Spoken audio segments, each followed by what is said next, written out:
a Bramble Jam podcast. Hi everybody, it's Scottish Bran. That's not a Scottish accent. It's Bran. I love Netflix Christmas movies and I apologize for everything that I am. Hi, I'm Jack, and I'm so grateful that y'all introduced me to Netflix Christmas movies.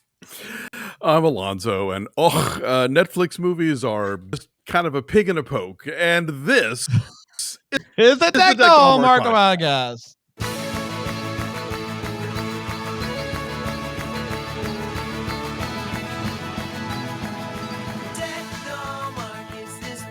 Oh my gosh.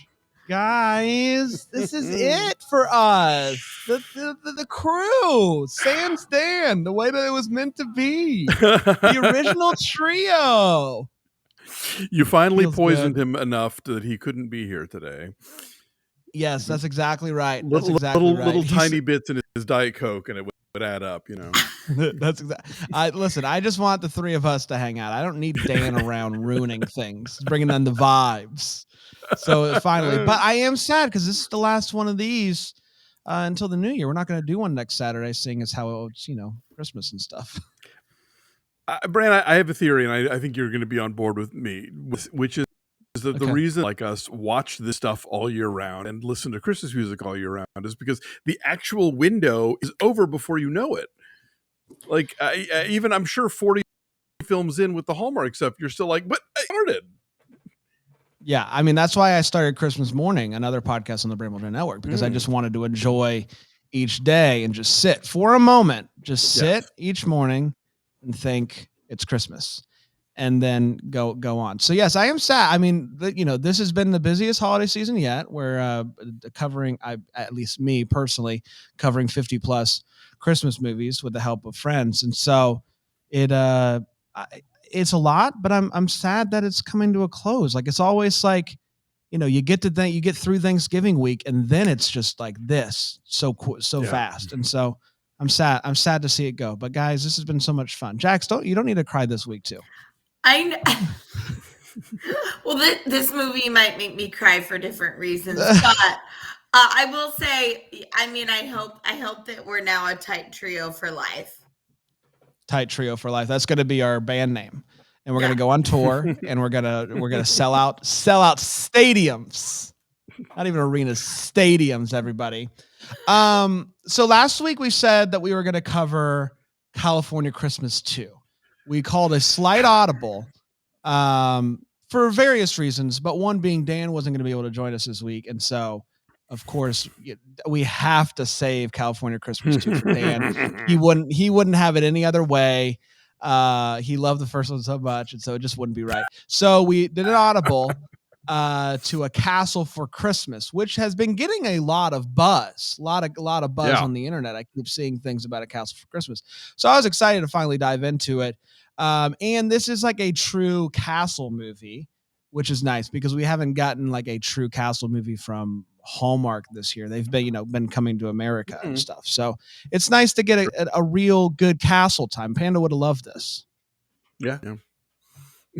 I love when we talk about him like he's dead. He's just not here. Oh, Panda would have loved it. I made him get a photo with me at Christmas Con, just proving that we're not the same person and we can, in fact, be in the same room together. And yes, you can. But it is funny because the first time that we saw you, Jax, Panda was nowhere to be found. Yes. So that it went a little bit longer than you might expect, but we finally got you two together. So it felt right.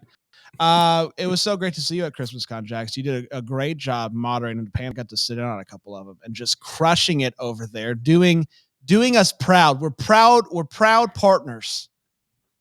You up there just moderating partners. Stuff. Well, I have to say, every time I went past your booth, the line was very long that I started getting intimidated to talk to you guys. And Cassie was like, I've already seen them. Let's go over and see them again.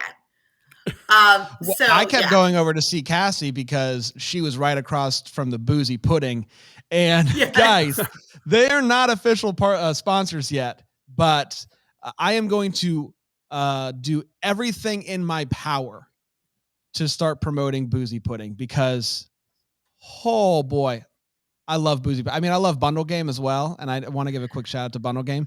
Bundle Game's great, and I'll go and look at it any day of the week.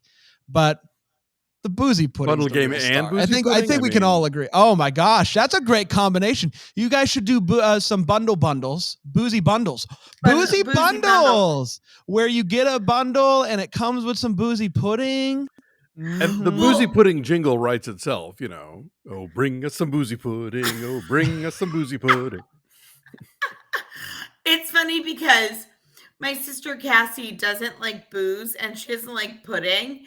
And she had the Boozy Pudding and she was like, this is a game changer. I've just had like 4 in a row. It really is. Like, what is this? I'm not a pudding boy either, but boy, did it work for me. And I kept like walking over like, Cassie, you want another? And, it's on the house. Boozy Pudding's all around. The joke I always had was when I lived in Dallas, they opened a reggae pool hall, and I don't play pool, and I've never particularly liked reggae, but somehow the combo worked. You're like, why? And make it make sense. It doesn't, but it also does. Yeah, it's that, you know, rice and beans together are a protein. Like, you know, sometimes it's all about the combination. I'm dying at the image of you playing pool with reggae just playing over the loudspeakers. That's an image that I never thought I needed, but now that I have had it, it's perfect. You guys want to dive into A Castle for Christmas? Oh, let's do it. It originally aired on Netflix on November 26, 2021, and it went a little something like this. Sophie is a big-time author, similar to me and Alonzo. Like, I think we're on the same level. She goes on Drew Barrymore. We go on Kelly Clarkson. Like, the parallels are there. It's shocking. She has written tons of best-selling books. And this latest one is causing quite the scandal.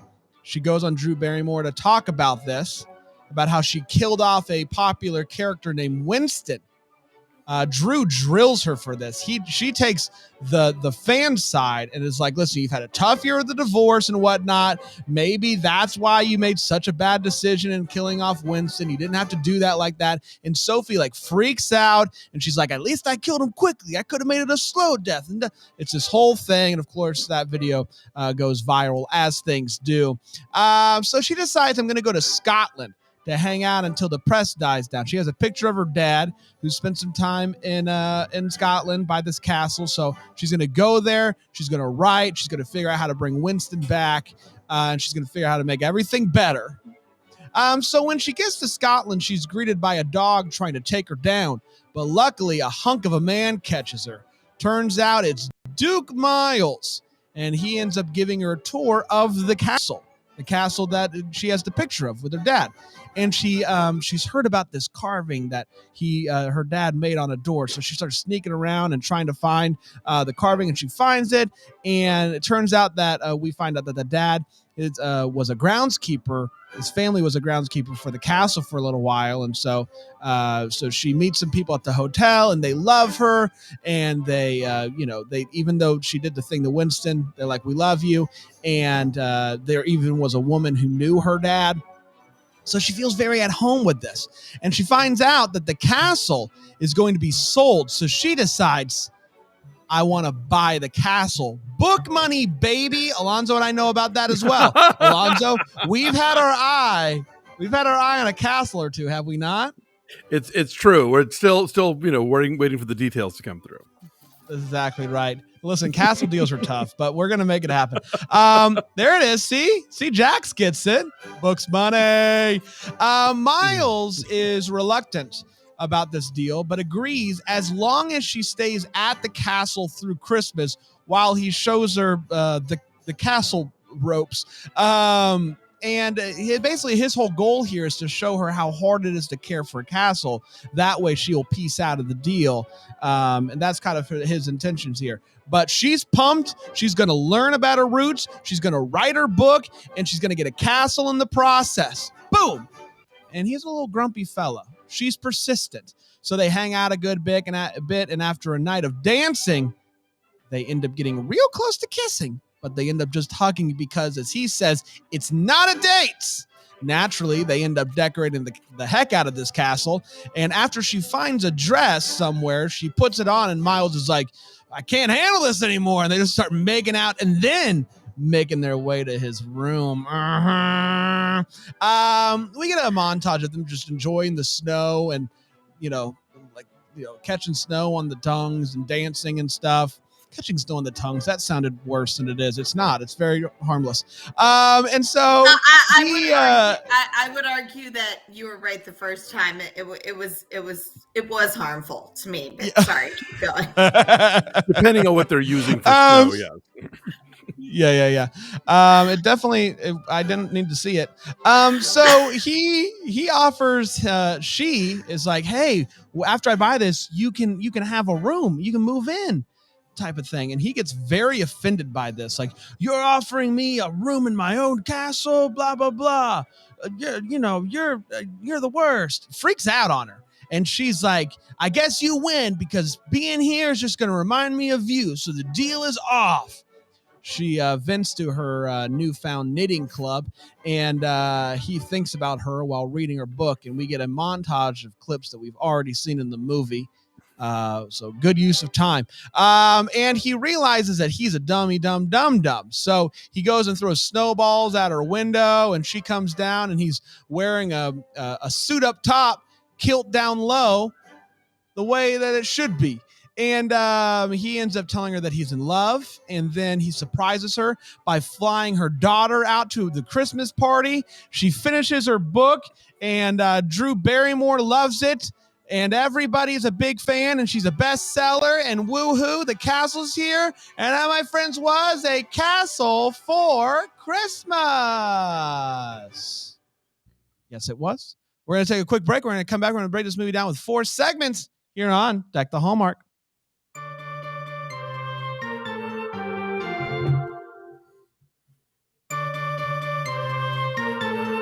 Welcome back, everybody. We're breaking down the Netflix movie, A Castle for Christmas, a castle movie with a Netflix budget. What can go wrong? Let's find out by starting with the hot take. We share exactly how we felt about this movie. I'm going to start with you, Jax. What did you think of A Castle for Christmas? What the Netflix is what I thought. But that is a segment that we have later in the show. No, there were things I liked about this. I could watch the Drew Barrymore, Brooke Shields stuff for like 8 hours on loop. I thought that was a lot of fun. I thought Brooke Shields' wardrobe in this was spot on. And there was a lot of really cool stuff with the people who were in the castle. Like, I love when she arrived at the castle and the woman who was checking her in, who was incredibly charming, as were all the other inhabitants of the castle, that they were really supportive of her killing that guy off in her book. I found all of that charming. I found other things about this a little bit jarring and confusing, but also entertaining. But I thought they were satire, but I don't know if that was the intention. I don't know if intention matched impact. All in all, had a good time watching it, but was a little bit unsettled by a lot of the things that I saw. Yeah, that's fair. Here, I like this movie, I think. But it's a weird one because there's something about it that I don't like, but I can't really put my finger on it. Maybe it's the two leads together isn't what I'm not feeling, because the knitting crew, her new friends, fantastic. The castle, who doesn't love that? But maybe the romance was the thing that wasn't sticking for me. But overall, I did quite enjoy this movie. I had a good time. And it felt like a Hallmark movie with a big budget and Drew Barrymore and a scene where they end up in a bedroom. So, what more can you ask for out of a Netflix Christmas movie? So I quite enjoyed it. It's not going to be at the top of any list of mine, but I wouldn't be opposed if it's on TV. I'd sit down and I'd watch it. Alonso? Yeah, I thought it was fun. I think, Brooke Shields and Carrie Elwes don't exactly generate big flaming sparks, but like they're a fun comedy duo. I think they get they're better as antagonists really, I think, than when they fall in love. You're like, oh, okay, I guess this is happening now. But yeah, I like the eccentricity of like the charming townsfolk. I think in a lot of ways this movie is smarter about certain plot points than your typical Hallmark movie would be. But on the other hand, there's definitely some wait whats that we'll get into. This is directed by Mary Lambert, who did Pet Cemetery and Siesta and the Madonna's legendary Like a Prayer video. She was supposed to direct Under the Cherry Moon, but then Prince fired her and decided to do it himself, and look how great that turned out. But she's a legendary woman director of this generation, so I'm always happy to see her get work. Every so often, like the indie filmmakers will pop up doing one of these Christmas movies. I'm like, all right, that's a good check for them. I'm cool with that. But yeah, I would say for the most part, I had a good time. Yeah. Let's talk about the feels. Stuff that gave us the feels while we were watching this movie. Jax? Alonzo, I want to circle back to your point, and this kind of goes in with the feels about they're a good comedy duo or antagonists. Mm-hmm. It reminds me of, I'm a big Shakespeare person, and Much Ado About Nothing, Beatrice and Benedict, before they fall in love, they have all this chemistry. It's also like if you want to go moonlighting with Sybil Shepherd and Bruce Willis.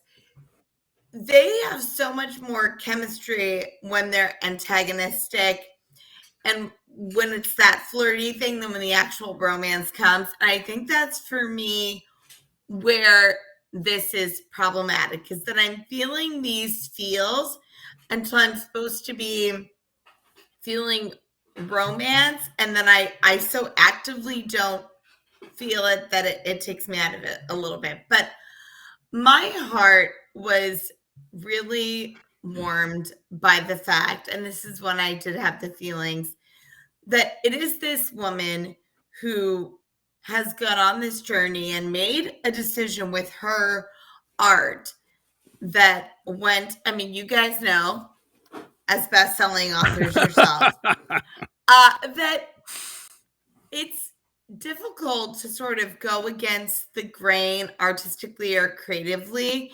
And the fact that she did that, it sounds like not only in her personal life, but in her professional life, had me going, you go, girl. So that gave me some feels. Yeah, I would say my feels was whenever she was with that group of friends. Like, I just thought they were really fun together. The fact that everybody hated her except for these people in this town, I thought was just really, really fun. Like, she found her people that were like, yeah, finally you killed them off. So I liked that. And I liked any time that they were together, especially after the breakup castle scene, and she goes and she's, they're knitting and all that stuff. That crew really worked for me. So they gave me feels. Alonzo? The idea that Brooke Shields and Drew Barrymore are friends in real life gave me feels, just because they're both like, they survived the 70s and 80s as people who were thrust into the spotlight at a very young age. So I imagine that they absolutely have a lot to talk about and support each other. I liked Knitting Bear, the big gay beardo in the knitting circle. I thought that was sweet. When the Duke carves the rest of McGinty into the door, I thought that was a sweet gesture. The scene where they're riding horses in the snow, because again, I think we can never take it for granted when there's actual snow in one of these movies. So I thought that was lovely. And of course, I got to give it up for the Netflix royal universe. The fact that characters from the Princess Switch movies do pop up here. It's like, oh, Netflix.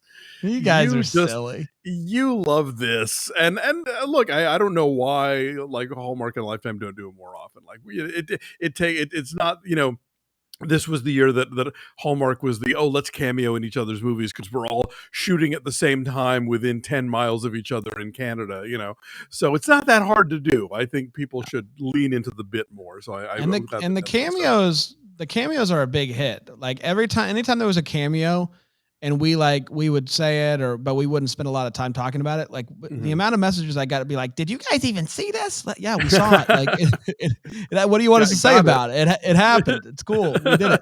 Like the first time it happened, we were like, that was really cool. I hope I see more of it. And we saw more of it, and it was like, all right, great. Well, I guess we saw more of it then.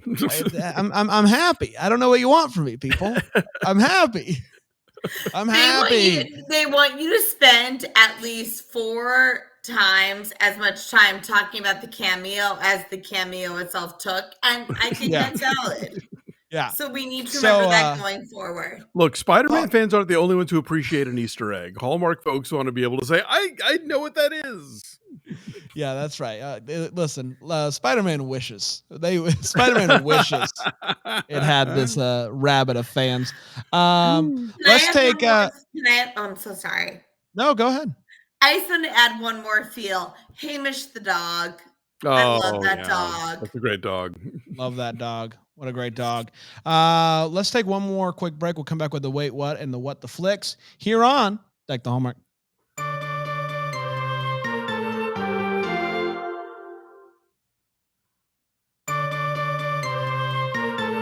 Welcome back. We're talking A Castle for Christmas today here on Deck the Netflix. It's time for the Wait What. It's where we talk about what in this movie made us go wait what while we were watching it. And I'll start with you, Jax. The FaceTiming. So we know we've seen this in Hallmark movies. Also, I know it's not easy to shoot because in the engagement plot movie that I just shot, we have some FaceTiming. I know as an actor, it's a difficult thing to shoot. But I will say the way that FaceTiming was popping up on the screen just sent me so off kilter. I didn't know what was happening. It was jarring because it would just like pop up and disappear real quick. And yeah. It did, and it really normally it doesn't bug me, but it weirdly took me out of it. There is a scene where they're supposed to be drinking tea or coffee, and you just see the cups like fully empty. Yeah. Carrie Elvis's cup. You're like, okay, well they didn't even put any water or anything in it. That's fine. The final thing I will say is, and this doesn't mean I didn't enjoy it. It just had me going, wait, what? Which for me isn't always negative.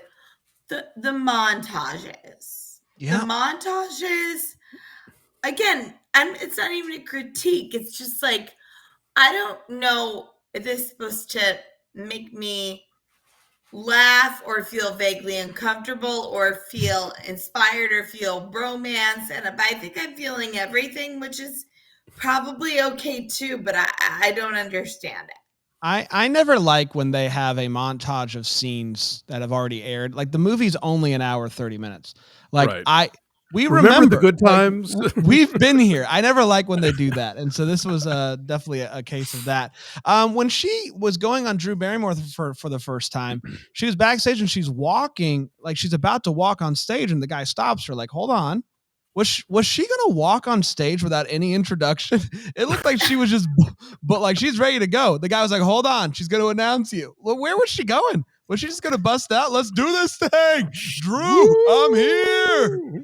I cannot believe that in the midst of all of the scandal, she didn't use a fake name to book this trip. She seems to think that no one in Scotland is going to know her books. And it's like, well, honey, they're in English. Like, it's, if you're this big a deal an author, it's quite possible that people have read you. And it turns out, yes, they all have. Like even celebrities that don't even have scandals going on, they use fake names just to do it. Like I sometimes just use a fake name just to see what happens. You use a fake name when you're in the middle of a scandal. That's PR 101. Sure, that's fair. So she's out in the castle and she's like, sneaking around trying to find the carving, and she goes into the room, she sees it, she snaps a picture, and she sees the guy, and she decides the best way to hide here is to close the door as slowly as possible. To like, if he just would have done just a quick boy or just like popped in, he would have never known. It's this slow, like, it's the worst possible way that you could have hid. And my last one is I found the argument of, hey, you can stay here, and him getting offended to be one of the dumbest arguments that I have seen this year of a new couple. I thought that it was really dumb. I can't believe that's what they landed on when they wrote this movie. There were plenty of ways we could have had a misunderstanding or an argument, and this wasn't one of them. This wasn't one of them for me. It just didn't work. Yeah, I'm going to piggyback on that because this is a terrible all is lost moment. Yes. This is a thing I've learned from this program, that all is lost is when the thing that seems like it's going to destroy the couple and break them apart. And the whole movie, I was like, well, everybody's pretty above board here. Everybody's pretty direct about what it is they want and don't want. She even knows that his whole 90-day escrow, you have to stay till Christmas thing was just a ploy to try and scare her off. She's not nobody in the town thinks that she's there for another reason. Everybody, it was all very direct and straightforward. I'm like, well, what's going to be the thing? What's going to be the wrench in the works here that's going to make this difficult? And then we get to that. I'm like, oh, really? That's it? And that is it. And that's enough that's going to make her be like, I can't even buy this castle anymore because I'll just think of you whenever I'm in. I'm like, what? At least buy the castle and then you can sell it again. There's no reason not to go through. It's never a bad investment to buy a castle. Of course, yes. Any financial advisor will tell you, there's a castle available. Snap that baby up, flip it, and reverse it. That just the whole movie. I was sort of thinking well, this is because up to that point, everyone's acting like a grown up, and nobody is running a little side game, and oops, it's going to blow up their face. And so I thought, well, then surely the all is lost moment will be some kind of adult thing of, it's not going to be some dumb misunderstanding. It's going to be some fundamental issue of blah, blah, blah. Oh, no, it's going to be a dumb misunderstanding. Very dumb. So, whatever. The only other thing I had behind that was I had some hair issues with this movie. So there's a whole big thing about how the baker lady wants to dye her hair green, and Brooke is like, oh, no, I'm an accomplished colorist. I'll do it for you. And gives her these green streaks, and it's very cool and modern. And then they're gone. And then they're back again. No one bothered to understand the green hair continuity in this movie. So that just goes away. And then later we find out that Brooke has done the hair for everybody in the knitting circle, including Maisie, who is black. And can I just point out that black women's hair is a whole separate field of study that Brooke Shields' character does not know. She is not Rachel Dolezal. She does not know how to style a black woman's hair. You need a lot of explanation to lay that out and give us the groundwork to make that plausible. So that just set off a big alarm for me. Alonzo, can I speak to that? Please. I think it would have been really funny if there would have been a scene where Brooke Shields' character is like, I'm going to do your hair too. And she's like, oh, you're not. No, you're not. Yeah. I mean, it's Don't cute touch that me. you think you can, but we're going to walk this way back. Yeah, I think that would have actually been, it was a missed comedic opportunity that we could have had there. And to be fair, Maisie is the one woman of color in this entire town. She probably has to go to Aberdeen or something to find a salon, but I just don't believe that Brooke Shields is the one who's going to bring that magic for her. No. Man, that's great. Let's get to the What the Flicks, where we talk about what we are still wondering about, the questions that we still have. Jax? For this, I basically, and then, Alonzo sort of put this in my head when he was talking about just their off-screen relationship with Brooke Shields and Drew Barrymore. I'm just wondering how many more times she's going to appear in her show. And then in the next movie, it could maybe be starring Drew Barrymore and Brooke Shields and all of the people, maybe Drew interviews all of our castle friends. I just want more Drew Barrymore if she will grace us with her presence.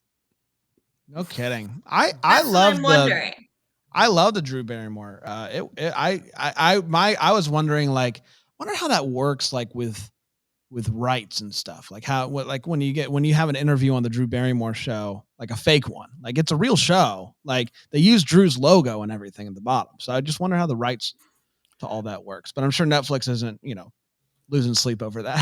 No, I'm sure they worked out the details. Although the stuff at the end of the movie feels so weirdly unscripted and thrown together. Like when Drew asked her, "So are you a Duchess now?" And Brooke's like, "Wait, did he propose?" Like it's like literally the two of them are talking about the plot of the movie. It's not even like they're in character anymore. Yeah, I was so there for that. I was just like, anything that they want to do, is what I want to be watching. Yeah. I want to know, obviously she made it very clear. I believe there's 12 rooms in this castle. 12 bedrooms, 10 bathrooms. That's exactly right. So clearly enough room for her entire knitting crew. Does she invite the whole gang to move in? At least the ones that can. Like, hey, come on, move into the castle. Plenty of room, plenty of bathrooms. Let's do this thing. We can do hair.